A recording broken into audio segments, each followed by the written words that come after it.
গত 8ই আগস্ট শপথ গ্রহণের মাধ্যমে ডক্টর মোহাম্মদ ইউনূস বাংলাদেশের ক্ষমতায় বসেছিলেন। আর আজ তারিখ কত? আজ তারিখ 8ই ফেব্রুয়ারি। সুতরাং আজ এই ডক্টর মোহাম্মদ ইউনূসের অন্তর্বর্তীকালীন সরকারের মেয়াদ 6 মাস পূর্ণ হলো আজ। সুতরাং আজ আমরা একটু হিসাব করে দেখব। 6 মাস, 3, 6, 18, 180 দিন। এটা একটা সরকারের জন্য একটা হিউজ টাইম। জনগণের সামনে কিছু পরিবর্তন, উল্লেখযোগ্য পরিবর্তন তুলে ধরার জন্য একটা যথেষ্ট টাইম একটা সরকারের জন্য। সুতরাং এই 6 মাসে তারা দেশকে এক ধাপ এগিয়ে নিয়ে গেল নাকি কয়েক ধাপ দেশকে পিছিয়ে নিয়ে এসেছে সংস্কারের নামে, সেটাই আমরা একটু হিসাব করে দেখব আজকের এই ভিডিওতে। না, আমি কোনো মন গড়া কথা, তত্ত্ব কথা এসব আমি আপনাদের সামনে উপস্থাপন করব না। আমি একদম তথ্য সহকারে, ফ্যাক্ট সহকারে আপনাদের সামনে সমস্ত কিছুই রাখব। তারপর আপনারাই ভেবে দেখবেন যে দেশ এই 6 মাসে এগিয়েছে নাকি পিছিয়েছে। তারা তো কেবলই আর কেবল সংস্কার করে যাচ্ছে। কোনো কিছু হলেই তারা সংস্কারের বুলি আওড়ায়। এই সংস্কার, সেই সংস্কার, ওটা সংস্কার, সেটা সংস্কার। তাদের একমাত্র উদ্দেশ্যই দেশের সংস্কার করা। কিন্তু আসলে এই সংস্কারের নামে 6 মাসে দেশ কোন পথে এগিয়েছে সেটাই আজ আমরা দেখব। বন্ধুরা, এটা দেখার আগে আমি আপনাদেরকে শুরুটা যেখান থেকে করাতে চাই সেটা হচ্ছে আইসিজি, একটি ইন্টারন্যাশনাল সংস্থা একটি বিশাল বড় রিপোর্ট এখন পাবলিশ করেছে। এই যে রিপোর্টটা দেখছেন শেষ হবে না, বিশাল বড় একটা রিপোর্ট, বিস্তারিত রিপোর্ট তারা পাবলিশ করেছে। আর এই রিপোর্টটি আপনার প্রকাশ করেছে দ্য ডেইলি স্টার বাংলাতে প্রকাশ করা হয়েছে। তো এই ইন্টারন্যাশনাল সংস্থাটি কি বলছে সেটা দিয়েই আমি ভিডিওটি শুরু করতে চাই, কারণ তাদের একটা মারাত্মক বক্তব্য সামনে এসেছে তাদের রিপোর্ট থেকে। এই 6 মাসে যে এই অন্তর্বর্তীকালীন সরকার দেশে সংস্কার করেছে সেটা নিয়ে বিস্তারিত রিপোর্ট প্রকাশ করেছে। কিন্তু তার আগে বলতে চাই যে এই ইন্টারন্যাশনাল গ্রুপটি কি। বন্ধুরা, international crisis group, ICG, ICG যে নয়, আইসিজি, এই সংস্থাটি এই রিপোর্টটি পাবলিশ করেছে। আর এই সংস্থার সম্বন্ধে যদি আমি আপনাদেরকে বলি, বন্ধুরা, 1995 সালে এই সংস্থাটি প্রতিষ্ঠিত হয়। এর সদর দপ্তর হচ্ছে ব্রাজিলস আর বেলজিয়ামে। আর এই সংস্থার প্রধান লক্ষ্য হচ্ছে যুদ্ধ ও সংঘাত প্রতিরোধ করা এবং শান্তি প্রতিষ্ঠার জন্য বিশ্লেষণ ও পরামর্শ প্রদান করা। আর এই সংস্থাটি কিন্তু কোনো দেশের কোনো ব্যক্তিগত এরকম কোনো সংস্থা নয়। এটি একটি স্বাধীন আন্তর্জাতিক সংস্থা যেখানে বিশ্বের বিভিন্ন দেশের গবেষক, কূটনৈতিক ও নীতি নির্ধারকরা কাজ করেন। বলতে পারেন এক কথায় একটা থিঙ্ক ট্যাঙ্ক, আন্তর্জাতিক একটা থিঙ্ক ট্যাঙ্ক। তো তারা একটি রিপোর্ট পাবলিশ করেছে এবং সেই রিপোর্টের শিরোনাম হচ্ছে বাংলাদেশের অন্তর্বর্তী সরকারের মধুচন্দ্রিমা এখন শেষ, আইসিজি।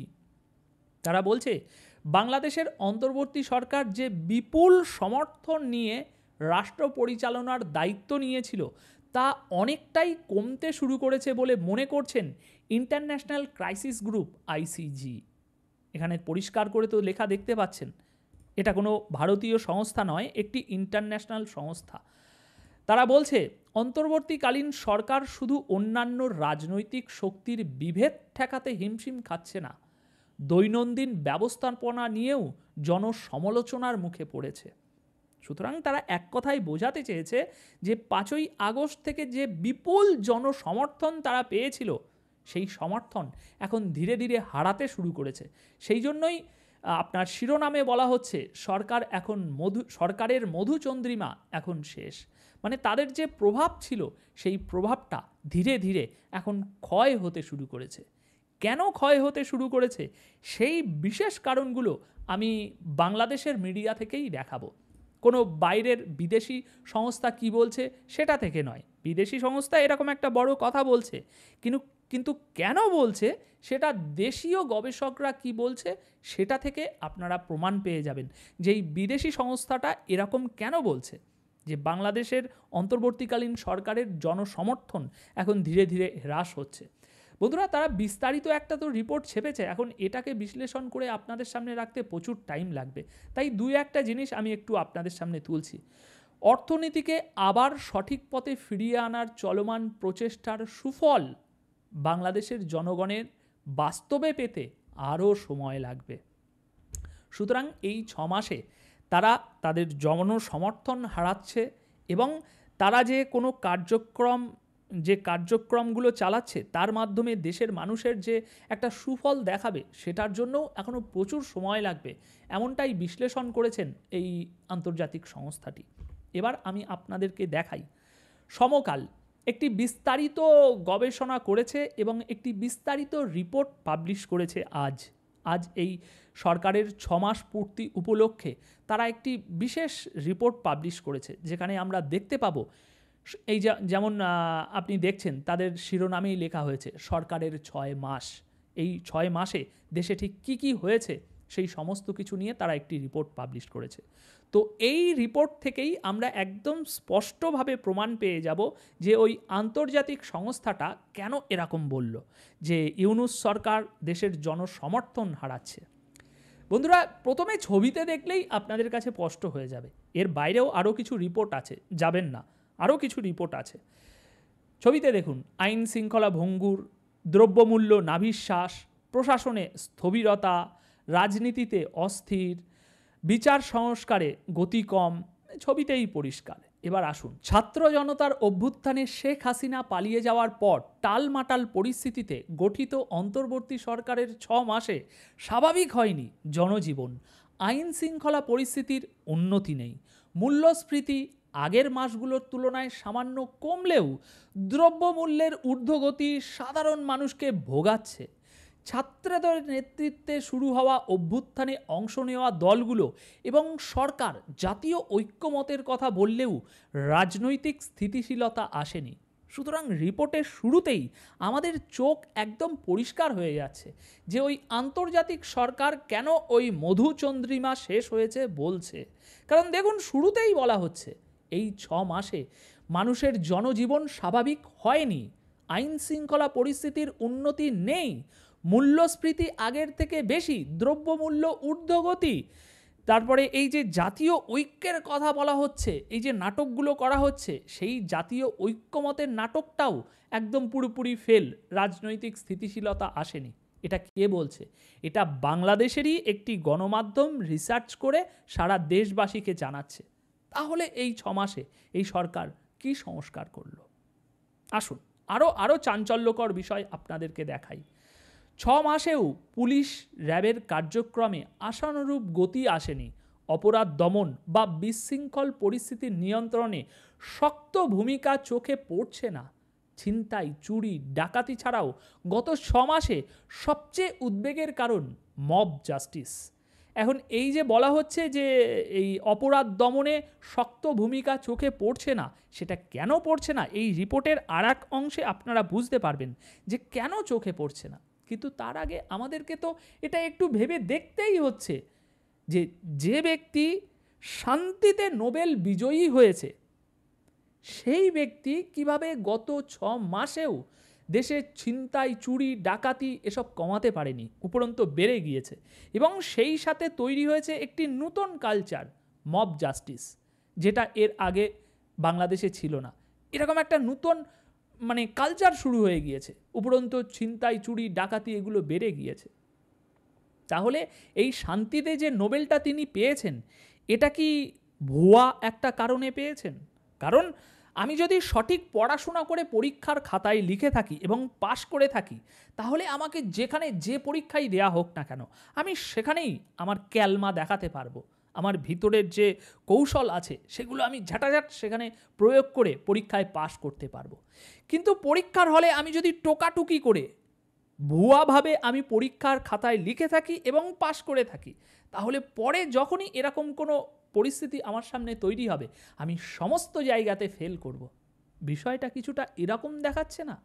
কারণ যে ব্যক্তি নোবেল প্রাইজ পেয়েছে, পৃথিবীর সবচেয়ে বৃহৎ একটা প্রাইজ, নোবেল প্রাইজ, কিসে?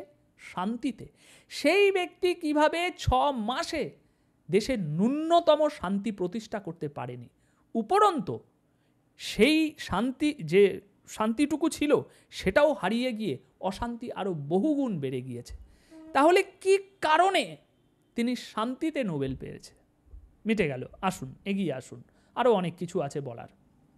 বিএনপি সহ রাজনৈতিক দল এবং নাগরিক সমাজ সরকারের নিষ্ক্রিয়তা উদ্বেগ জানালেও ঢাকা সহ কোথাও এসব হামলা ঠেকাতে আইন শৃঙ্খলা রক্ষাকারী বাহিনীকে তৎপর দেখা যায়নি। সুতরাং তিনি কি সংস্কার করছে? দেশে আইন শৃঙ্খলা, দেশে বিচার ব্যবস্থা, দেশে ন্যায় বিচার প্রতিষ্ঠার লক্ষ্যে তিনি যে শপথ নিয়েছেন, সেই শপথ তো সরাসরি এখানে উল্লঙ্ঘন হতে আমরা দেখছি, তাই না? ক্ষমতার পট পরিবর্তনের পর শীর্ষ সন্ত্রাসী সহ নানা রকম অপরাধে জড়িত অনেকে জামিনে মুক্ত হয়।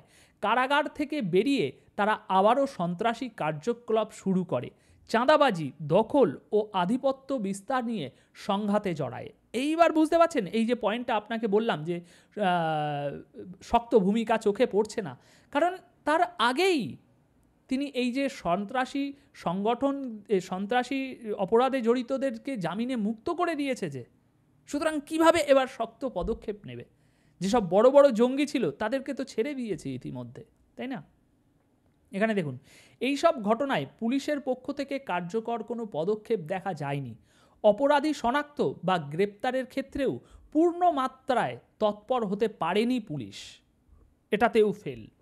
পুলিশের পরিসংখ্যান অনুযায়ী সেপ্টেম্বর থেকে ডিসেম্বর পর্যন্ত 4 মাসে দেশে 947 জন খুন হয়েছে। এই সময়কালে 243টি ডাকাতি ও 553টি দস্যুতার মামলাও হয়েছে, আর চুরির ঘটনা ঘটেছে 3484টি। Mic drop. আর এই রিপোর্টটা পড়ার দরকার পড়ে না। একজন শান্তির দূত দেশের সর্বোচ্চ ক্ষমতায় থাকাকালীন অবস্থায় কিভাবে এরকম দেশ অবিচল হয়ে উঠতে পারে, দেশে এরকম নৈরাজ্য সৃষ্টি হতে পারে কিভাবে একজন শান্তির দূত দেশ পরিচালনা করছে, সেখানে 947 জনকে খুন করা হয়েছে। তাহলে এই সরকারের বৈধতাটা কোথায়? 243টি ডাকাতি ও 553টি দস্যুতার মামলা হয়েছে, চুরির ঘটনা ঘটেছে 3884টি। সুতরাং বলতে আর কোনো দ্বিধা নেই যে এই সরকার সংস্কারের নামে যেটা করছে সেটা হচ্ছে নিজেদের আখের গোছানো, দেশের মানুষের জন্য কিছু করছে না। যদি করত তাহলে কি 3484টি কেস হতো চুরির ঘটনায়? আসুন মূল্যস্ফীতি, কর্মসংস্থান, বাজেট বাস্তবায়ন, রাজস্ব আদায়, বেসরকারি বিনিয়োগ, পুঁজিবাজার ও বিদেশি বিনিয়োগের অবনতি হয়েছে। দেখুন প্রত্যেকটা সেক্টরে ধরে ধরে এখন যদি আমরা এখানে কথা বলি এত বড় ভিডিও হয়ে যাবে। প্রত্যেকটা সেক্টরে অবনতি। পূর্ববর্তী স্বৈরাচারী সরকারের কাছ থেকে ভঙ্গুর অর্থনীতি পেয়েছে অন্তর্বর্তী সরকার। মানে এই যে একটা মানে লোকের ঘাড়ে বন্দুক রেখে ফায়ার করা, এটা সব জায়গাতেই হয়। পূর্ববর্তী স্বৈরাচার থেকে ভঙ্গুর অর্থনীতি পেয়েছে, তাই কিচ্ছু করতে পারছে না। 6 মাসে তো ন্যূনতম একটু উদাহরণ দেখানো যেত যে স্বৈরাচার এই জায়গায় রেখে গিয়েছিল দেশটাকে, আমরা এখান থেকে এই দেখুন 1 ধাপ এগিয়েছি, বেশি এগাতে পারিনি, 1 পয়েন্ট উন্নতি করেছি। কিন্তু আমরা তো দেখছি যে স্বৈরাচার যে ভঙ্গুর অর্থনীতি রেখে গিয়েছিল, আপনি এই 6 মাসে সেই অর্থনীতি আরও 10 গুণ ভঙ্গুর করে ফেলেছেন। কিন্তু আপনার কথা ছিল এই অর্থনীতিকে আগে এগিয়ে নিয়ে যাওয়া। এগিয়ে আসুন। জুলাই সেপ্টেম্বর প্রান্তিকে বেকারত্বের মাত্রা বেড়ে দাঁড়িয়েছে 4.49%।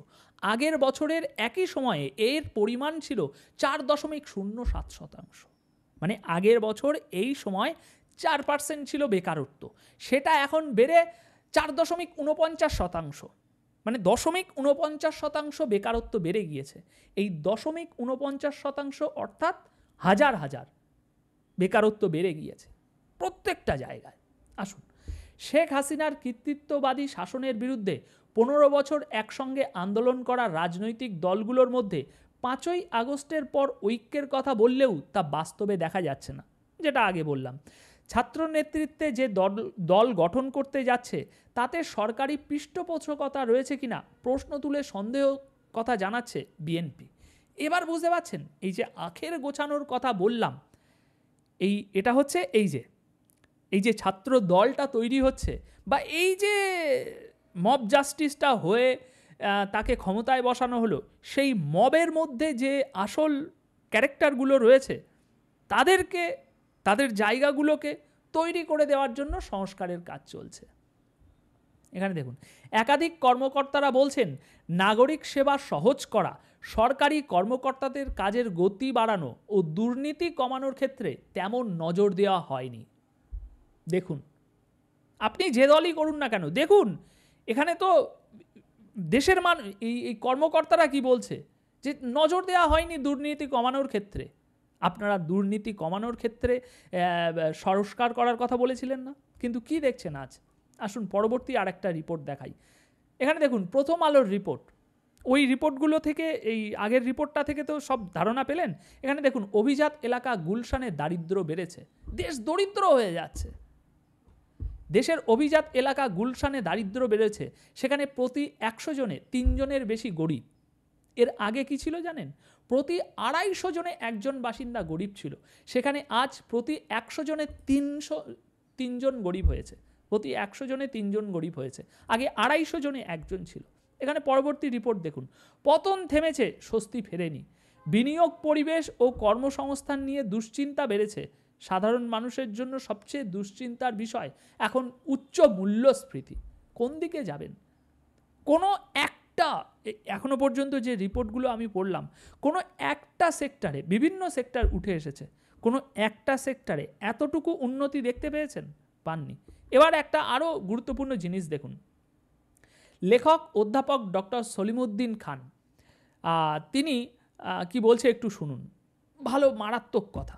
আন্দোলনের স্বার্থে যারা ঐক্যবদ্ধ হয়েছিলেন, এখন তারা নিজেই মারামারি করছেন। এটা তো পতনের লক্ষণ, তাই না? আপনারা ঐক্যবদ্ধের কথা বলেন, কিন্তু ইনি কে তার পরিচয় জানলে বুঝতে পারবেন যে এটা কোনো আওয়ামী লীগের দোসর নয়। বিপ্লবের ইতিহাস দেখবেন, বিপ্লব নিজেই নিজের ছেলেদের খেয়ে ফেলে, যেটা আমরা এখন হতে দেখছি। শিক্ষাক্ষেত্রে কোনো সংস্কার করার বিষয়ে হাত দেয়নি। একই অবস্থা আমাদের স্বাস্থ্যক্ষেত্রের বিষয়েও প্রযোজ্য। এই কথা কোথায় বলা হয়েছে জানেন? শুক্রবার দুপুর বরিশাল নগরীর অশ্বিনী কুমার হলের সামনে অনুষ্ঠিত গণ অভ্যুত্থান ও গণ আকাঙ্ক্ষার প্রেক্ষিতে অভ্যুত্থান পরবর্তী বাংলাদেশ বিষয়ক আলোচনা সভায় প্রধান অতিথির বক্তব্যে এই সলিমুল্লাহ খান বলেছেন যে নিজেরাই মারপিট করছে। তিনি বলছেন, চিকিৎসার জন্য বিদেশে যেতে হচ্ছে। মূল উৎপাদন শক্তি বিদ্যুৎ, যা না থাকলে কারখানা চলে না। বিদ্যুতের ক্ষেত্রেও অনিয়ম দেখা যাচ্ছে। আর কি দেখবেন? আর কিছু আছে? সমস্ত সেক্টর তো কভার হয়ে গেল। আমরা যথেষ্ট বিদ্যুৎ উৎপাদন করতে পারছি না। এবার আপনারা বিচার করুন। আপনাদের হাতে সমস্ত কিছু তুলে ধরলাম। আমি বিশেষ কিছু আমার ব্যক্তিগত মন্তব্য আর এখানে রাখলাম না। আমি এই প্রত্যেকটা রিপোর্ট ধরে ধরে, আর এই যে রিপোর্টগুলো দেখালাম, এগুলো আজ ও গতকালকের, এই যে 4টে রিপোর্ট আপনাদেরকে দেখাইছি, আজ ও গতকালকের প্রতিবেদন। তো এই প্রতিবেদনগুলোতে প্রায় প্রত্যেকটা সেক্টর কভার হয়ে গিয়েছে এবং সমাজের প্রত্যেকটা প্লেয়ার এর মধ্যে উঠে এসেছে। এবার আপনারাই বিচার করে দেখুন, এই 6 মাসে এই সরকার সংস্কারের নামে ঠিক কী কাজ করেছে। দর্শক, কমেন্ট বক্সে অবশ্যই জানিয়ে যাবেন।